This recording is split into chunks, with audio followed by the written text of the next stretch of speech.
Hi again, everyone. I'm the Cantankerous Collector. This is episode number 75.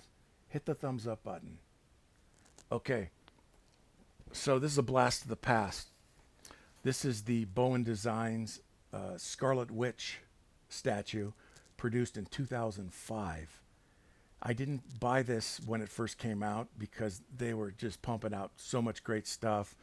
Plus, you had Sideshow and Gentle Giant, all these other companies doing really good stuff. And man, talk about going through a money crunch. But I ended up picking up this here at a comic book shop in Parsippany, New Jersey, probably around 2012 when I went out there to see a show. So they did, Bowen Designs did two other Scarlet Witch statues, which I didn't care for at all later on in during their license with Marvel. This I felt was the best one, and I haven't seen this since I put it away in 2012 or whatever. So I thought I'd open it up. This was sculpted by Eric Sosa. So let's check it out. Ooh, it's kind of dusty. It's kind of dusty. There's a price tag on here. Fat Moose Comics, $149, I guess. And I got the day I went into this comic shop. It was free comic book day, and so I got 20% off this. So it's a pretty good price. And it was small enough to put in my suitcase on the way home. So Scarlet Witch she first appeared in X-Men number 4 in 1964. 1964. That's 2 years after Marilyn passed. 11 years BJ. And as a matter of fact, here's a wood plaque that I have, really cool. That shows you her first appearance. This is X-Men number 4 from 1964, and you can see she had a green costume at the time, and she was part of the Brotherhood of Evil Mutants. And there's her brother Pietro, her twin brother Pietro, who was also known as Quicksilver, the Speedster. And she was kind of a passive villain at the time. Her heart wasn't into it. And then, of course, Magneto with the other Brotherhood. And it was later written that Magneto was the father of Wanda and Pietro. Although I think they've changed all that over the years. I'm not sure. They've monkeyed with a lot of the history. But that's a very, very cool cover. The return of the dreaded Magneto. Magneto, the rhythm of a dangerous dance. Sucks you in, you'll never last. Magneto. All right, let's check it out. Oh, man, I didn't even put tissue on this. That's not good. I think if you don't have tissue, sometimes if there's a lot of movement, you'll get the styrofoam rubs on this, on her paint job. But she looks okay. So, but that wasn't very smart of me.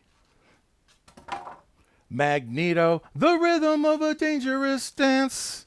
Sucks you in, you'll never last. All right, this looks really cool. I love the pose. I think the pose is really, what's the word? I don't know. It's a real pretty statue. It's a real pretty statue of her. Actually, the face isn't very pretty at all. The body's smoking. The body's smoking. But, yeah, the face could have used a little more work.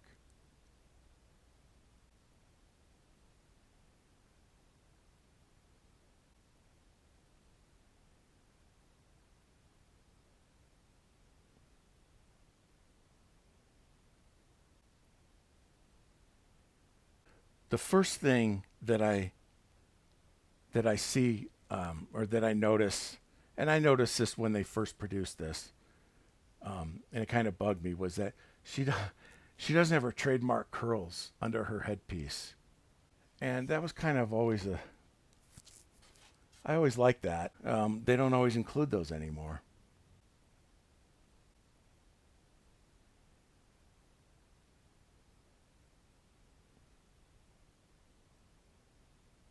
You know, the face on the statue looks much better in person than in the pictures I'm showing.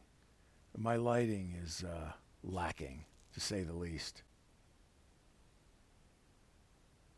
I like this so much better than the other two they did. The other two were real exaggerated. One had her cape that was just crazy. I mean, just way over the top. And I love the way she's grabbing her cape. I think the pose is great.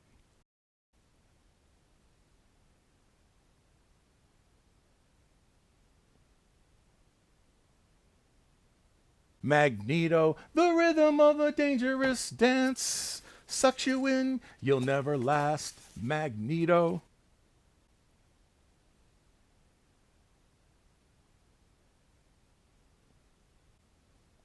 Let's see what number I have. I can't see worth squat. This is number 928 of 1500.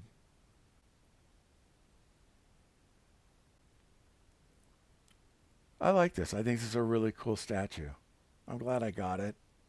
They've done a lot of Scarlet Witch statues. A lot of different companies have done statues of her, and there's a couple that I own that I'll get out one of these days.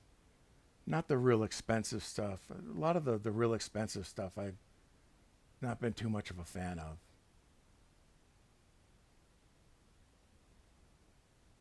I like the flow of her cape. The flow of her cape is really cool.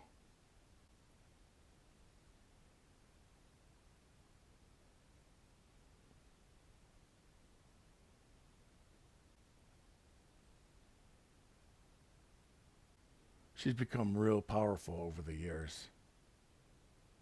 You know, a lot of the women characters from the 60s were a bit submissive and, you know, weren't very powerful. But that changed in the 70s and beyond. A lot of these women, you know, became equal to their male counterparts. Their powers became real significant, and she was one of those characters, and so was Sue Richards, the Invisible Woman from the Fantastic Four. She became real powerful too. So that's just a short little video. I thought I would open this up and show it. It's a cool statue. Wanda Maximoff, the Scarlet Witch. Thanks for watching. See ya.